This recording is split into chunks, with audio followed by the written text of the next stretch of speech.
the businesses in cannabis are responding to the market that they have. And because of the stigma around cannabis and the continued prohibition, there's a huge slate of the market that is not comfortable entering into it. So Yes. the classic unicorn consumer that every cannabis business is always talking about wanting is the soccer mom. The soccer mom who's having her vape, she's watching the soccer game, she's having a great time, and she's having a low dose, high quality branded experience. Those consumers are a de minimis percentage of cannabis consumers by volume. Right now, it's heavy consumers that are purchasing based on THC content are driving most of the revenue for cannabis businesses. And so, yeah, they're going to respond to that and make those high dose products. But if you expand the network of consumers that feel comfortable entering into the space, which is slowly happening over time, then more diverse businesses with low dose or differently branded or different form factors can start to provide real, reliable products to those people that can actually sustain their businesses rather than having to lean into some of these products that maybe don't feel as comfortable or familiar to the typical consumer. And to touch on your point around the consumer safety piece and the psychosis piece, because I know that's what you asked that earlier.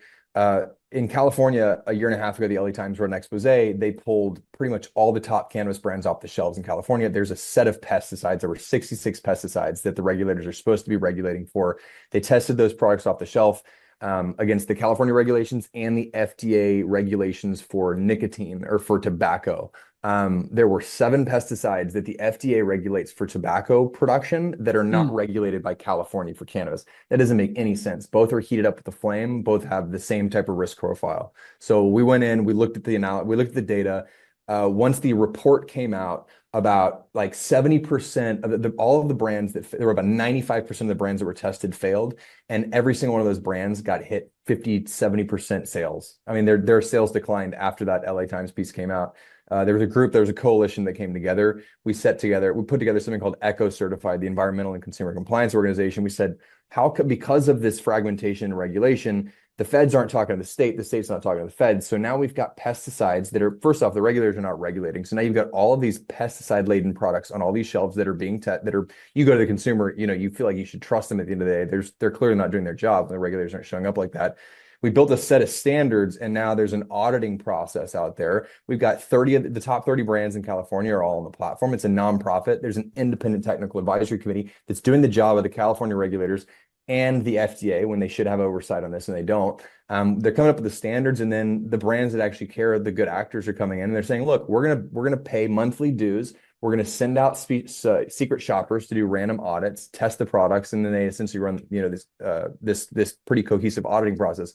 Launch is a fast-growing organization. We've got more than a dozen employees working with me here in Austin, and another dozen spread out all over the world. But there's so many moving parts when it comes to hiring and managing employees. There's the onboarding, of course, payroll. You got to pay them. And listen, I've got all these podcasts to do. I don't have time for payroll, benefits, HR, taxes, answering questions, nor do I want to hire a full-time person and then have them do 5 hours of work a week. No, I have the perfect partner, Gusto.